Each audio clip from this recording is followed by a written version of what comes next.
Welcome to Cut the Bull, an insightful podcast which addresses the news of the day and the cultural issues plaguing our society, bringing logic and context to these topics and discussing solutions too real for mainstream pundits. Now, here are your hosts, Charles Love, Shemeka Michelle, and Wilfred Riley. Hello and welcome to Cut the Bull. I am Charles Love with my co-host Wilfred Riley. Shemeka's parking the limo. She'll be here soon. And we are joined this week with our special guest, Kenny Shue. Kenny, welcome to the show. Thanks for having me, Charles. I appreciate it. So And you we too, brought Wilfred, Kenny of on. course. We brought Kenny on to talk about his new book, which is, make sure you pick it up, An Inconvenient Minority.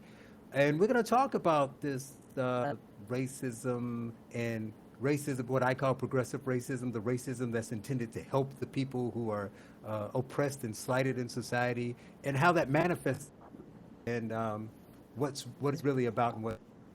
So we can do that this week in the angle of Kenny's book. So Kenny's Inconvenient Minority is mostly, I'm sure there's plenty, but I don't have it yet, but mostly about the Harvard discrimination scandal against Asians, where they openly discriminate against them, and they claim they weren't, but then they claim it was okay to do so. Kenny, can you lay the foundation by talking about what that problem is and how we got here? My book is about what happens when you focus so much on one group that you ignore other groups. So America is uniquely focused around the Black American narrative, which is fair because Black American narratives have been living here for so long, and they've also been, engaged in slavery, but also they've contributed so much to our history and culture. But when people focus on it so much that they uniquely give Black Americans a victim narrative to exploit in the college admissions process, such as what happens at Harvard, you end up excluding other narratives. And in particular, you end up excluding Asian Americans who, despite getting some of the highest, despite being basically a conduit for the American dream, they come here with nothing and they're able to achieve. Despite all of that and a great celebratory story, that story is suppressed and they're actually deemed overrepresented at these universities, and now Harvard actually wants to discriminate against them. So, sure, you want to place a high value on affirmative action and, making your stories compelling to the point where you want to help your own group, but you end up hurting another group.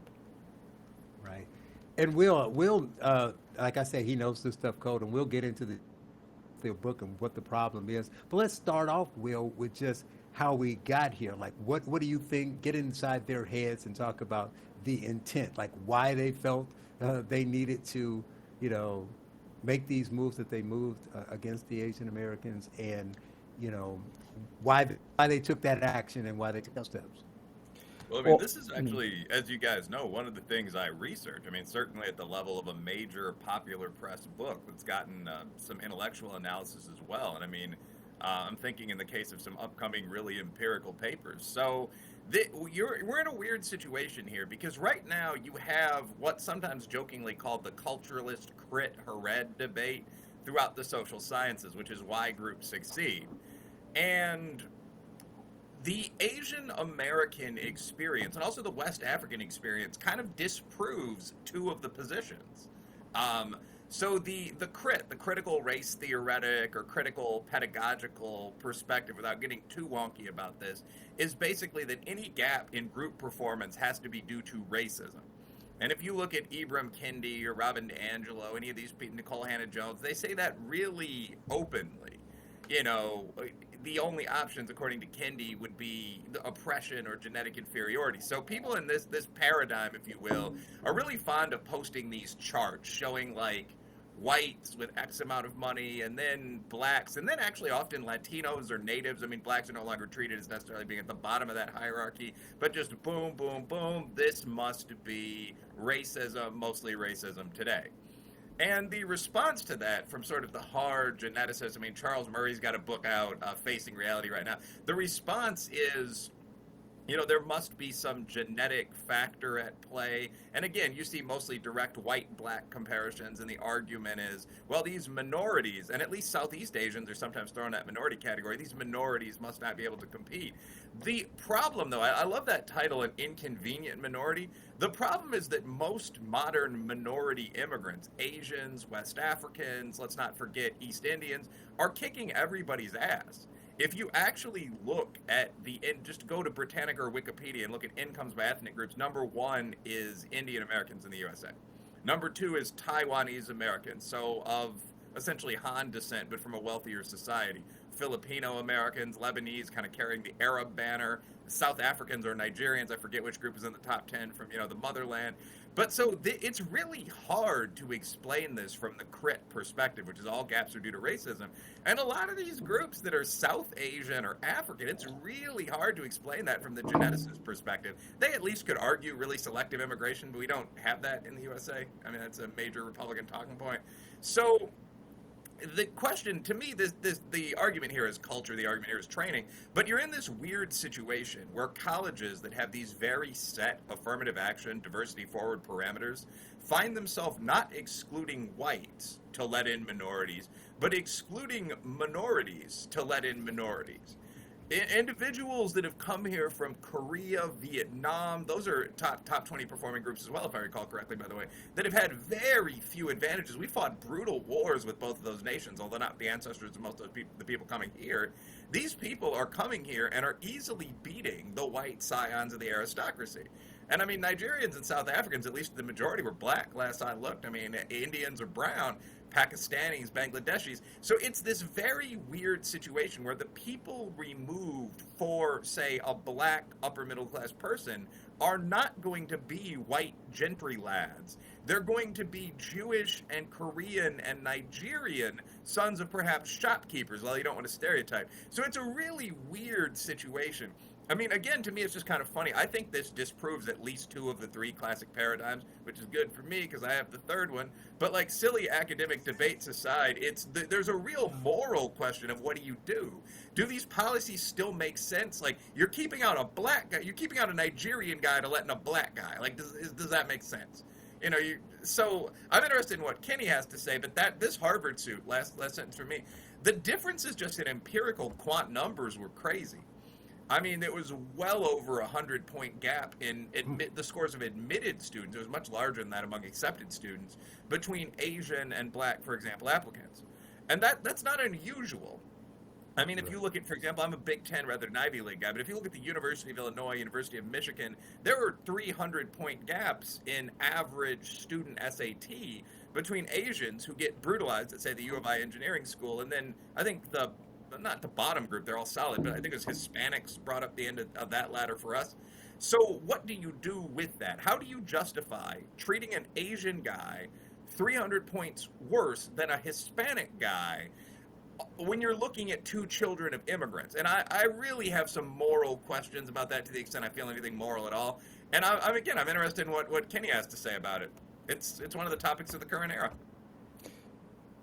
Well, I mean, this is what makes this case so interesting. This is what makes it worth a book. And it's not all I talk about in the book. In fact, I have 6 chapters in the book. And the Harvard case specifically is only 1 chapter.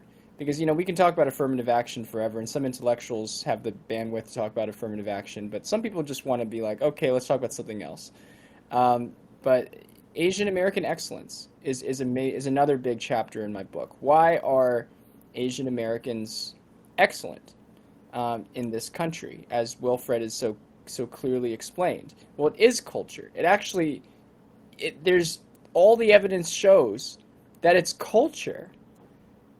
It's not white supremacy. It's not latching on to the white man or anything like that. It's just that they study more hours. They study twice as many hours as the average American. They have stronger 2-parent families. They place a much higher value on education. And in an America that rewards meritocracy, it works. Those things work to some extent. Now the issue is, and the question I raise in my book, is what happens when a culture stops valuing meritocracy? And this is what critical race theory is. Like, this is the crit perspective. Crit does not have a room for so-called merit. You judge people on the basis of their background. You don't judge people on the basis of their hard work. So when your merit is actually denigrated, then Asian Americans in this country are the most likely to lose. They will lose first because they did not come here with any privileges or connections or name or status. They came here and the only thing that they could do was merit. So that is one of the big premises of my book that I really wanted to get across. Well, I think it's important because you talk about the hard work, about it not being genetic, and Will mentioned about them not being the wealthy. Those aren't the people that are going after. So, assuming positive intent, even though it's getting harder and harder to do so, but hey, we're trying to level the playing field. Hey, we're trying to help the less fortunate. The method, whether it's moral or not, the method that they're using, not only is Will right when he says it's not going to limit kids like they think it will, but it doesn't make sense. If they're trying to help the most people, even if you work on put the scale, so to speak, and take applicants with lower scores, wouldn't you do so based on household income? Maybe the makeup of the household, wouldn't that be the way you do it? But the problem is they're feeding in this misconception that these Asians and all these groups that are doing so well that aren't white, and even some of the whites, are all rich, and that's not the case. So you wouldn't, if they did it that way, it would make more sense of what they're doing, but much of a difference, right? Because kids are wealthy. So, especially the immigrant kids, most of these immigrant kids aren't wealthy, so they would still, even if you say, fine, we're going to use the basis of the household income to help poor people move up the ladder and get more opportunity, you're still going to have a higher percentage of Asians, right, Kenny? Yeah. I mean, this is a classic debate between race-based admissions and socioeconomic-based affirmative action. Race-based admissions says we should admit people who are minoritized races or underrepresented races. But the problem is we have enough black people in this country that are wealthy that what ends up happening is that a place like Harvard will end up admitting mostly black children of doctors and children of lawyers, like rich black people. And furthermore, 40% of Harvard's class at least is black immigrant. They're not even the descendants of slaves in this country. And half of the black kids admitted at Harvard come from private schools. They're the so-called privileged poor. They're the kids that go to private schools, usually based on scholarships. So if you're really targeting, the South Side of Chicago people, you're really not getting that with race-based affirmative action. Will? So there really is a lot here. First of all, the problem with class-based affirmative action is, makes sense when you look at political strategies, you won't help the people that are lobbying the hardest on the pro-affirmative action side. So the biggest beneficiaries of affirmative action, and no one even disputes this, are middle to upper middle class, like in order, black applicants, white women, and Hispanic applicants. That's not really contested. So first of all, massive groups like the NAACP tend to be very, very neutral about class-based AA, which, by the way, would be pretty easy to do. I mean, you could just weight, say, 100 to 150 points. I would use 100 based on the median or mean income of the zip code people come from. You could, for that matter, and I would be subtle about this in a boss role, but you could simply focus that on black and Hispanic zip codes. I mean, it wouldn't be very difficult to do at all. It's simple methods 301 stuff. But I don't think that any of the people who are advocating for affirmative action right now would receive any benefit from that. And also, I haven't studied this in depth. I suspect you might get some awkward results unless you can find it to blacks or Latinos. I mean, like, there are a lot of very poor Asian and white people. So if you did race-neutral affirmative action, I think you'd see a lot of things like, Florida boys raised in the sizable commune scene down there. I think you'd see a lot of immigrant shopkeepers' kids. I don't think you'd see a lot of what they're targeting at, sort of the rising middle class in the black community. I think that's why that hasn't really been supported. One thing I will say here, Charles, I love it that you do this. It's great on the radio show. I don't always assume good faith, actually. I think right now there's a very bad faith agreement among kind of the white and POC. The phrase that comes to mind is lower nobility in higher education.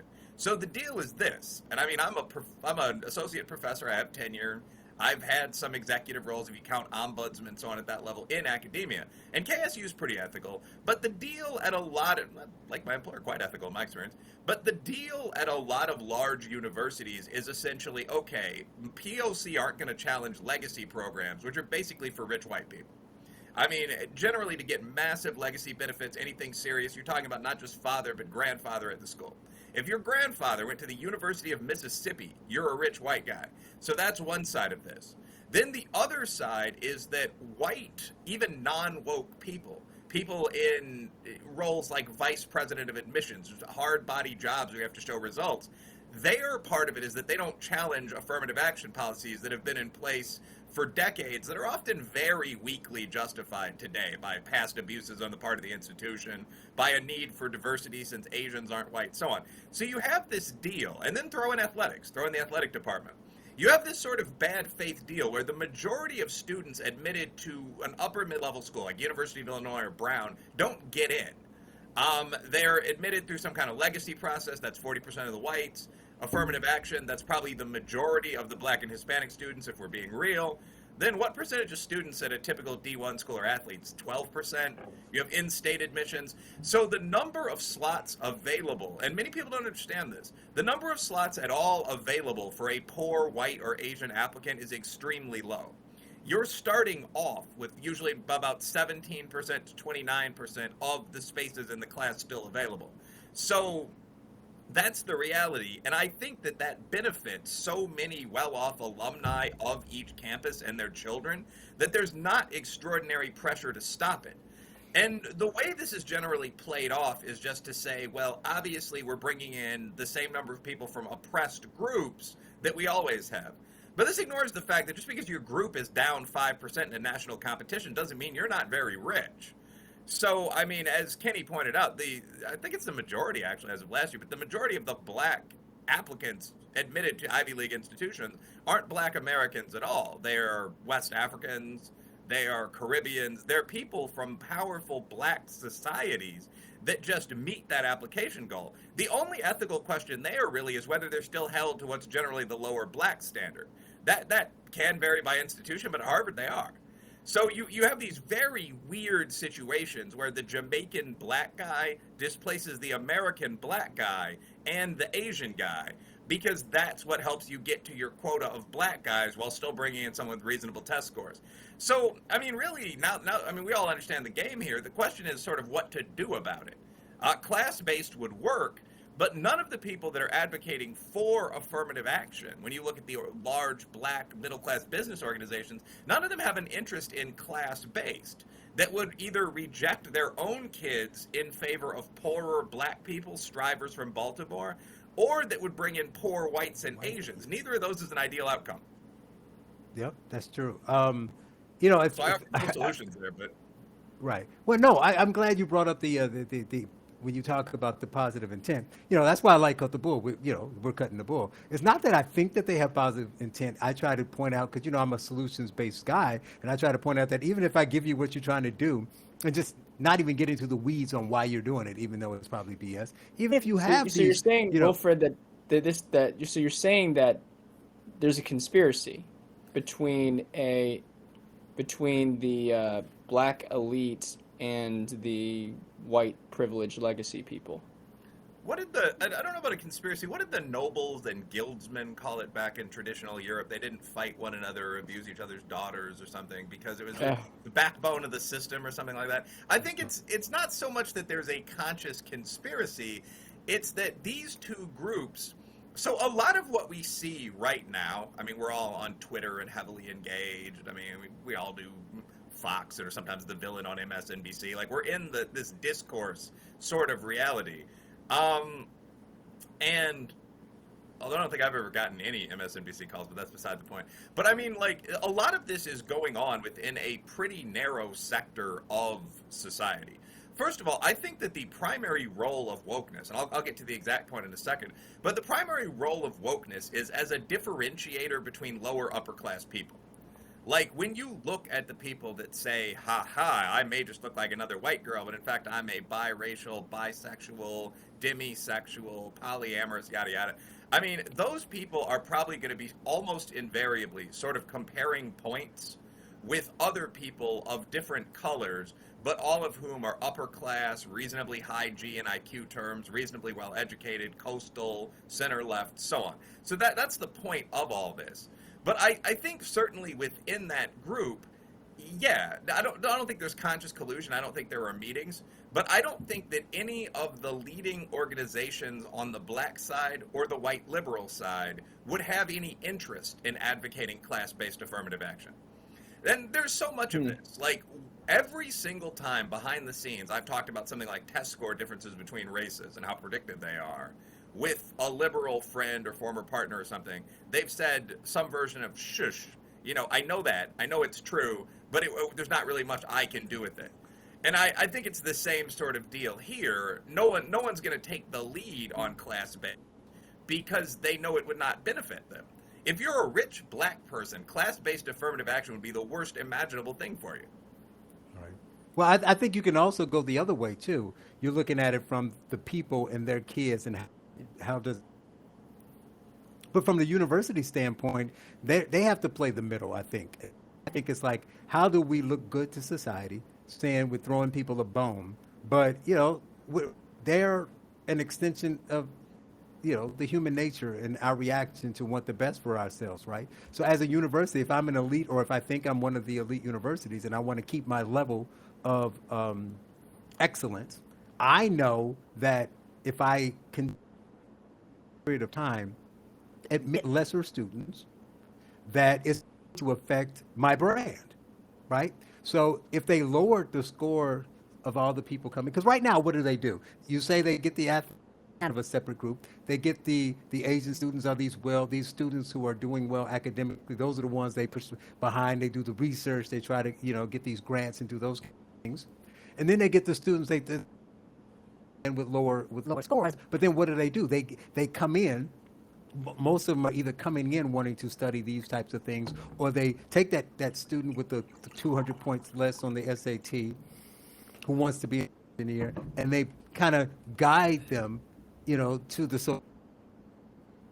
So if they weren't able to do that, they, you know, like you say, the class-based, but they wouldn't want those students with lower scores in because they don't want to bring down what they feel is the quality of the school. School standpoint, as long as we can let, you know, whether it be minorities or lower scores, if we can let those students in and maintain, and that's fine as far as the levels of excellence that they're trying to achieve. That's fine, but they won't do that if they just go all in at doing what at all costs what they can to reach some quota for Black and Hispanic students. So that may be the reason. So it may not be. Maybe that's the reason.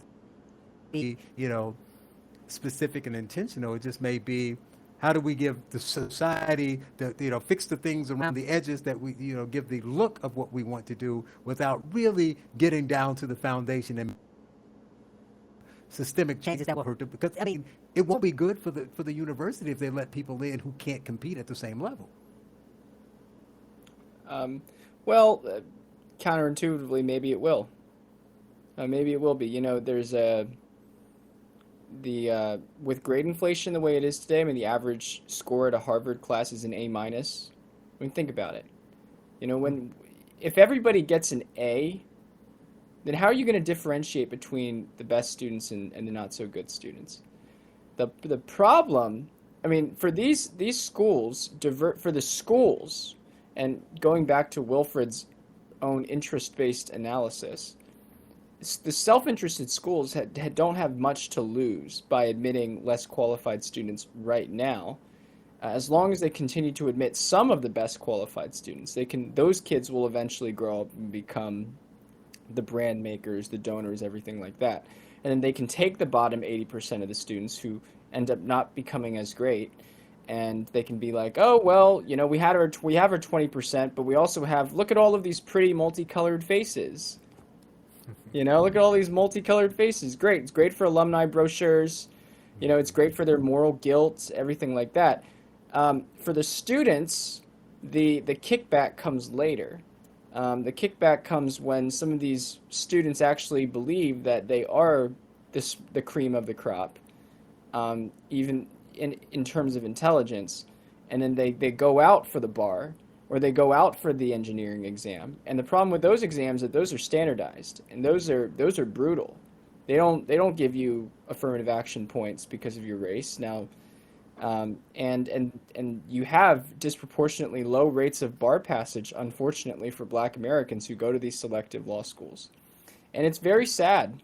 It really is sad because bar passage enables you to become a lawyer, that enables you to get that high-paid, stable career. And a lot of these kids, and a lot of these kids are kind of being goaded into going into a field in which they're not mentally prepared yet, where they still need a few more years of training, but instead they're goaded because of the grade system into 3 years of law school, and they don't even pass the bar.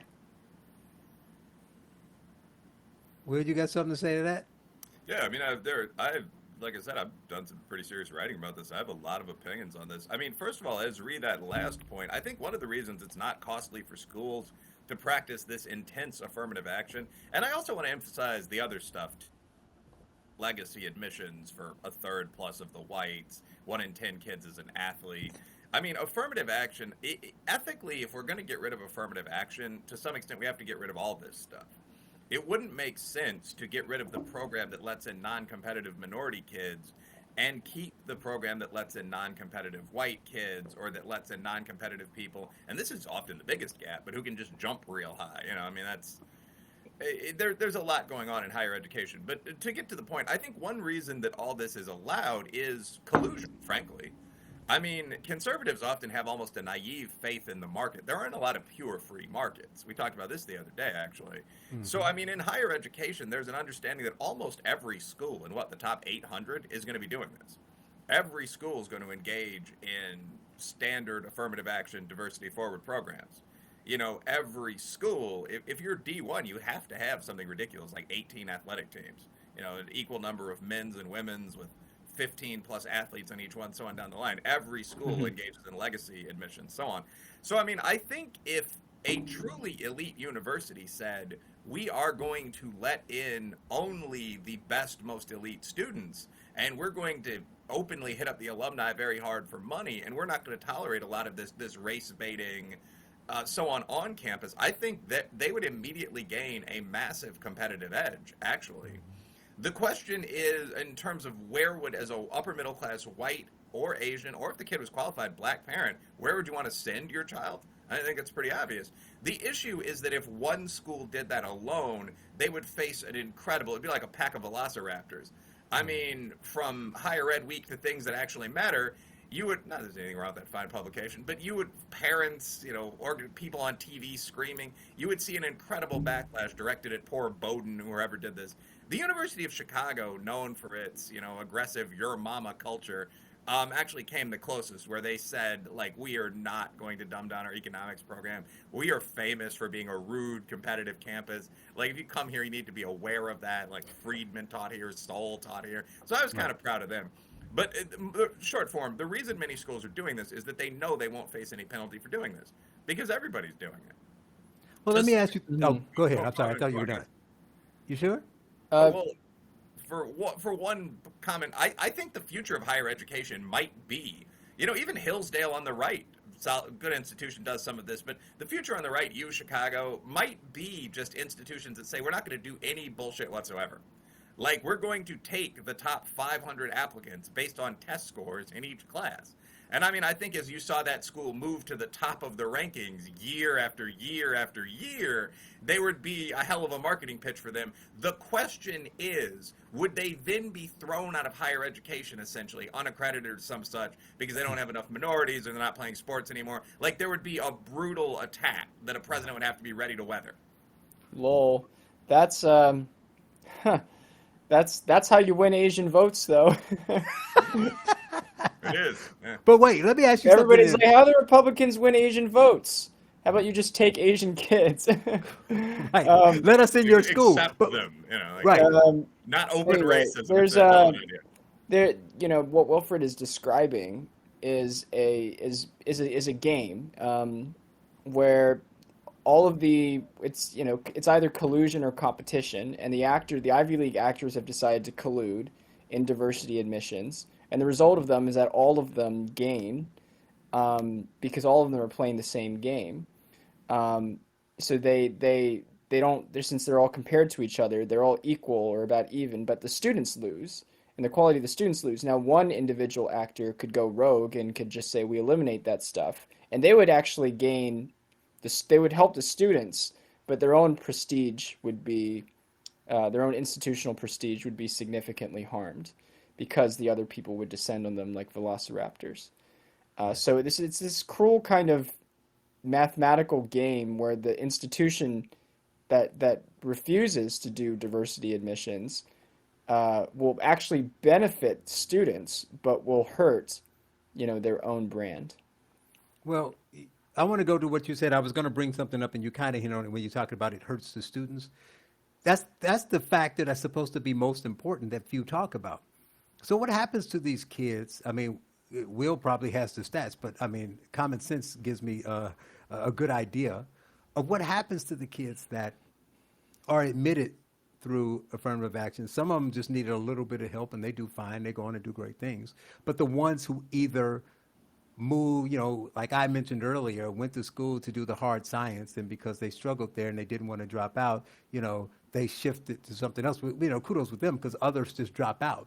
So as this has been happening time and time again, year after year, your book focuses a lot, obviously, on the open discrimination, how it's just basically patently unfair to, let people in with 250 average lower score and disregard your normal criteria so you can let people in. But what about the other side? What about the people who get in and then struggle, not even to the point of law school, like you mentioned, Kenny, but just drop out, or they switch their major, or they do something else, and they're saddled with this debt from these student loans, and they don't get a degree?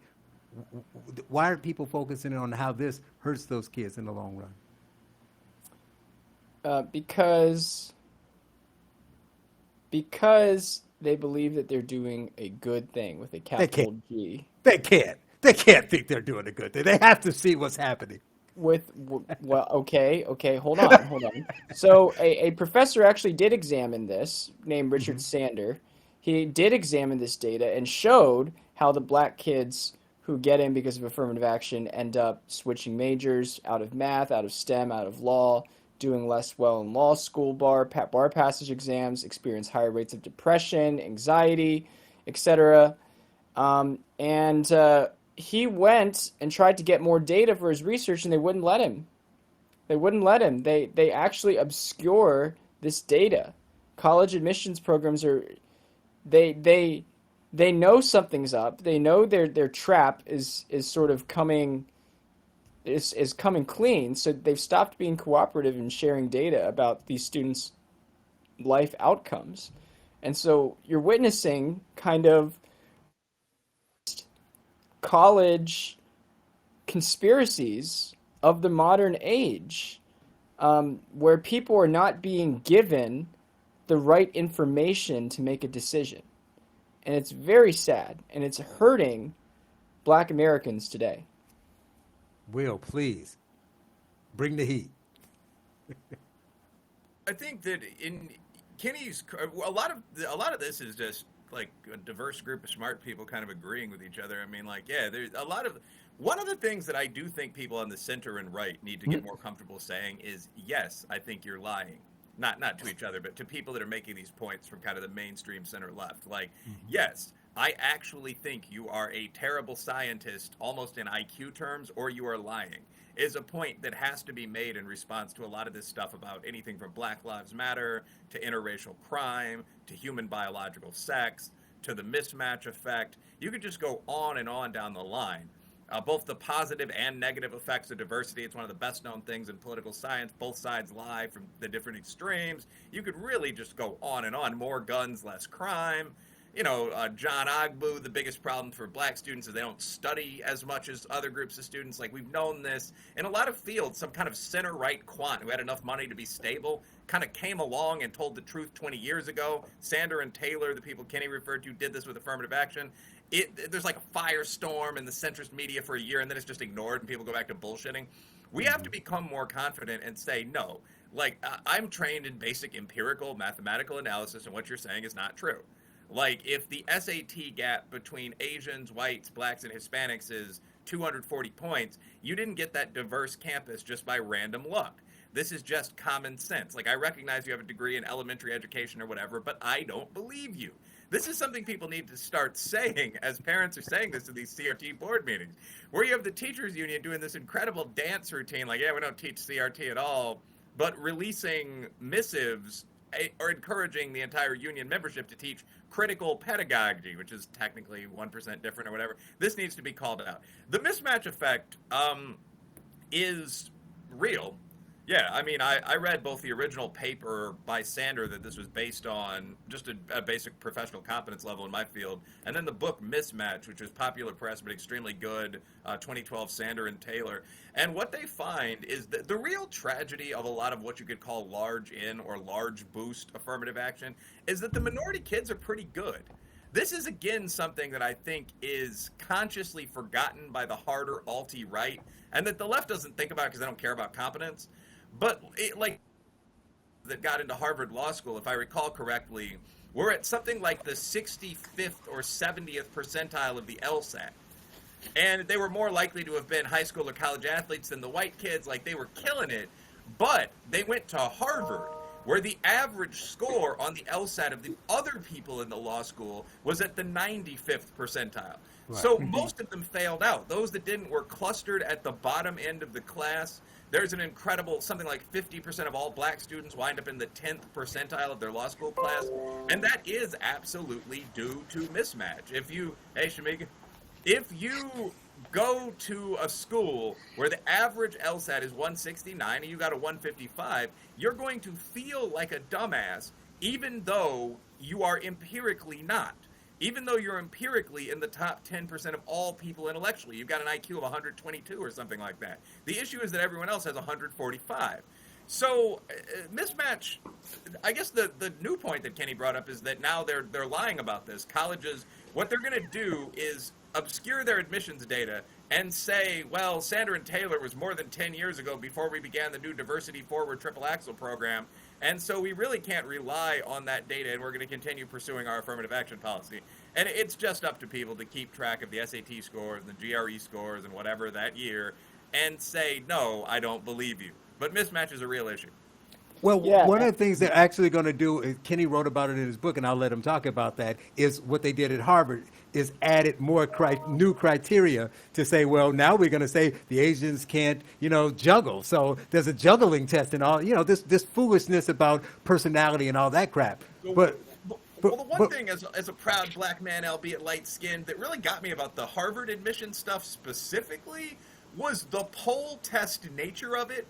Like, where they made, like, how many jelly beans are in that jar, black man? Where they made each Asian applicant, like, they would go to lunch with them, and they would talk to them, and they would make them give an assertive speech, and then they would say they lacked leadership.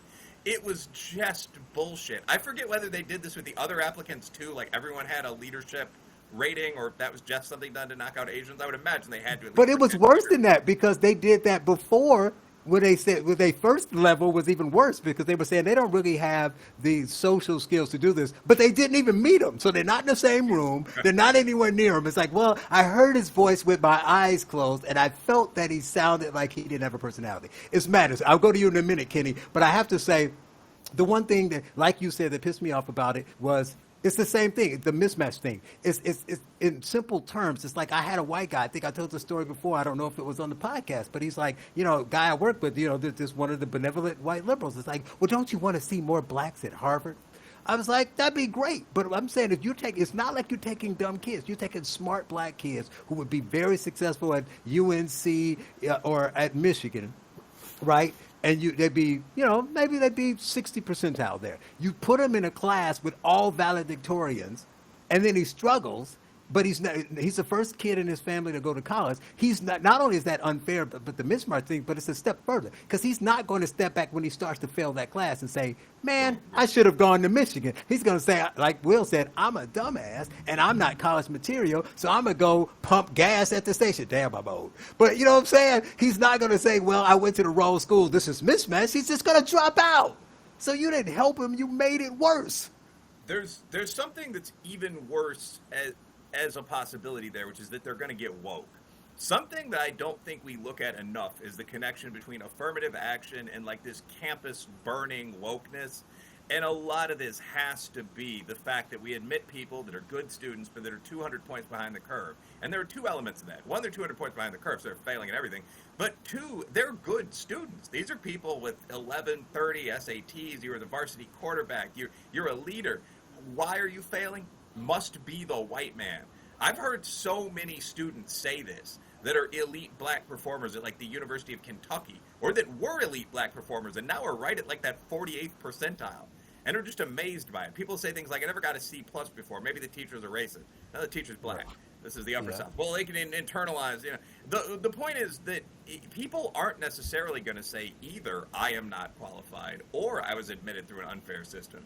They can continue to love the facade of Harvard, the buildings and the campus. They can continue to be very confident, but they can think they're being betrayed by hidden racists in the system that need to be winkled out, and that's very common.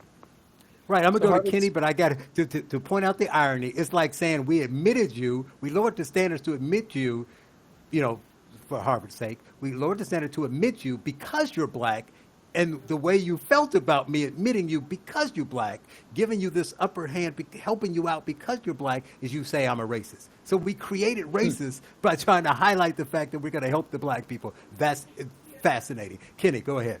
It's fascinating. I think, Wilfred, you're onto something here.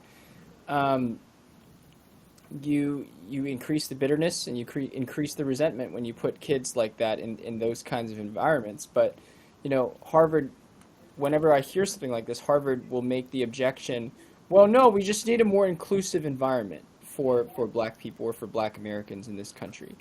And so let's take them at good faith, which I know, Wilfred, we shouldn't always do that, but let's take them at good faith here. Here's the thing people don't understand. You can be inclusive. You can try your best to be inclusive. But if you don't demand that the person that you're being generous to at least is grateful for that, then you're not helping that person. You're hurting that person.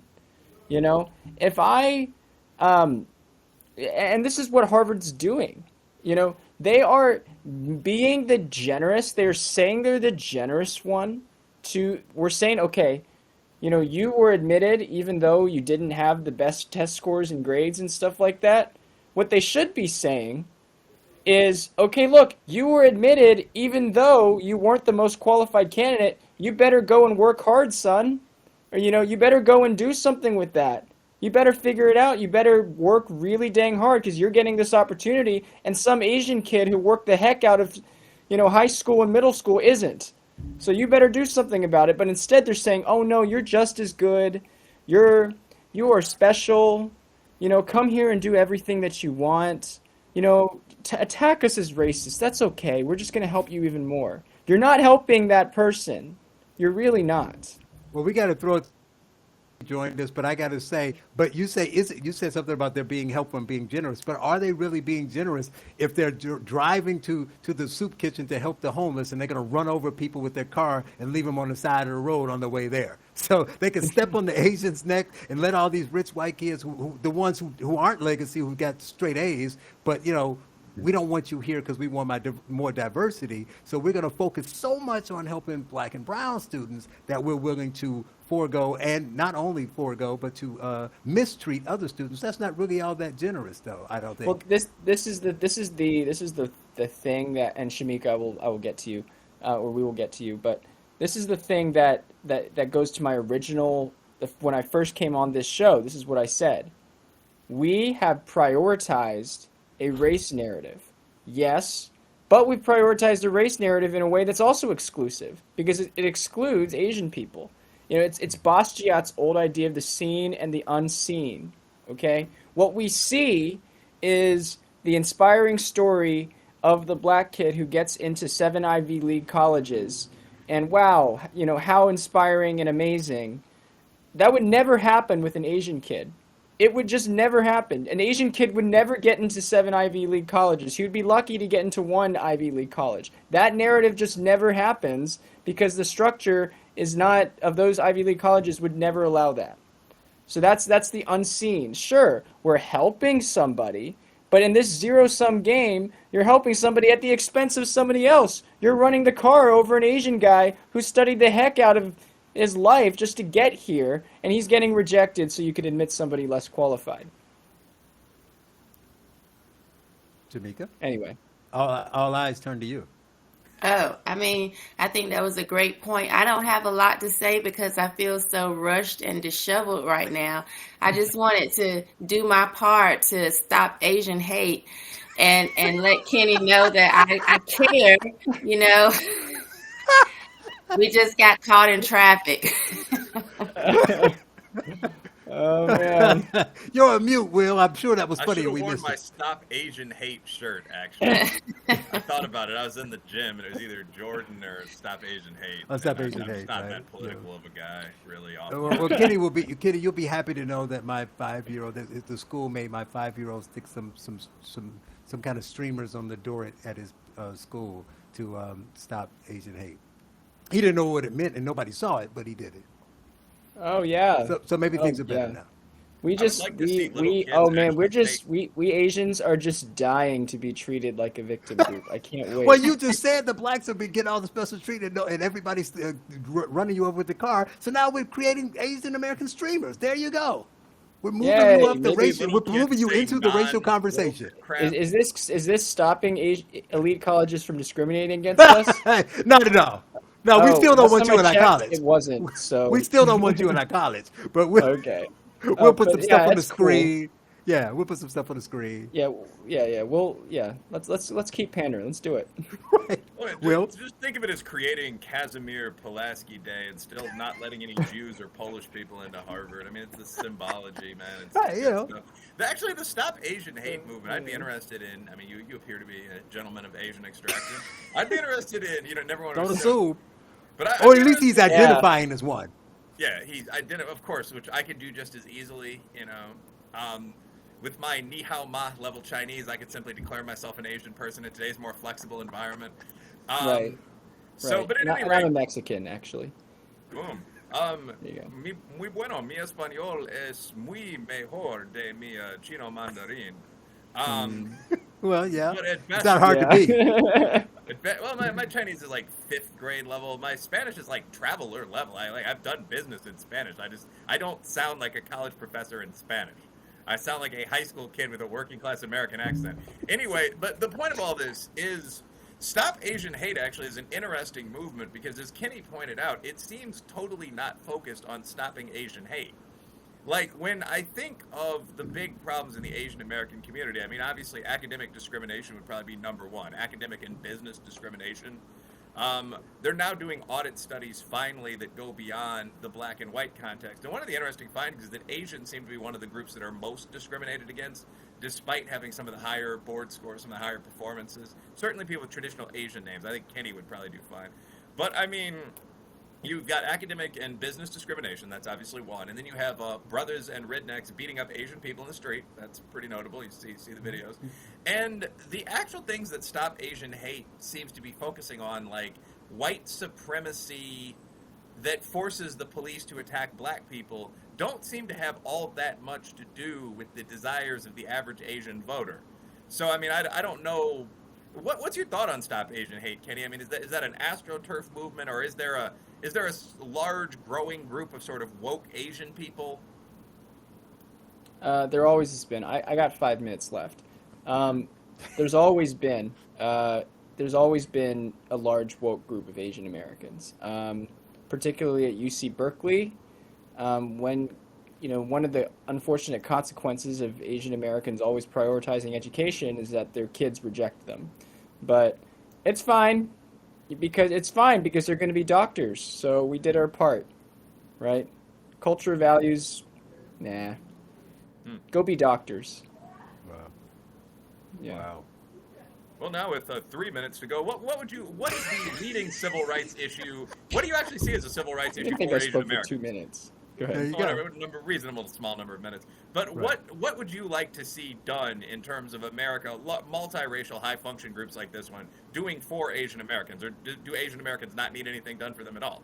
Oh, end on your Color Us United. Talk about your organization. Boom. Well, I think Asian Americans, well as every American, would want a race-blind society. You know, a colorblind society, whatever you want to call it. Color Us United. I think that's the country that we should aspire to, that we should live to. Our leaders are dividing us right now, and Color Us United, we're standing up to fight very aggressively against that. You know, with digital media marketing campaigns and petition campaigns, we're fighting against the Salvation Army right now. They're calling on everybody in their membership to repent for racism, even though their members aren't racist, even if they're not racist. So Right. go to colorusunited.org and sign up for our newsletter and sign up for all of the initiatives that we're going forth. I'm president of the organization, and I think this is going to be the new big thing. Well, I'm sure Shemeka will have something to say on the end of that. I know she's not for a colorblind society. Not to Oh speak no, for her. I wish we had more time. But we got Right. like a minute and a half. But I will say that the part of the problem is you're not going to get people to ignore the color, but it will be, the issue is going to be that, especially as we talk about Asians, is that most Americans look at Asians as they're all the same. Right. So even in that sense, if you can't get to colorblind, how about people be able to be their own identity as opposed to all of you people the same, regardless of whether you're, East Asian or where you're from. If you're Indian, we just say Asian. You're all the same. Yeah. How about treating people with how about going up to somebody and not assuming that the color of their skin means something to them or means something? You know, if their color of their skin does mean something to them, great. They're allowed to have that mean something to them. But a lot of people's color of their skin does not mean much to them, and you shouldn't go and you shouldn't assume that it means something to them. For me, personally speaking, the color of my skin is less important compared to the fact that I'm an American and that I'm a Christian. For some people, the color of their skin matters a lot more to them, and that's fine, and that's okay. But we shouldn't assume a story about a person based on the color of their skin. Well, That's what I mean by. That's what I really mean by colorblind. Gotcha. Well, we Yeah. did it there, and thank you for your time, Kenny. Thank you for showing up and at least waving at us, Shemeka, Will, and Yes, sorry about Thank you, that. Shemeka. Thank you. thanks everybody for watching and listening, and we'll catch you next week. All right. Good to see you. I got a country to say. Patriot J, I'm saving the day. Patriot J, I'm saving the day from you commies who lame. No, you can't fuck with me. I got a country to say. God bless the US of A. Land of the free and a home of the brave. God get all of the praise. I got a country to say, cause I'm Patriot J and I'm saving the day.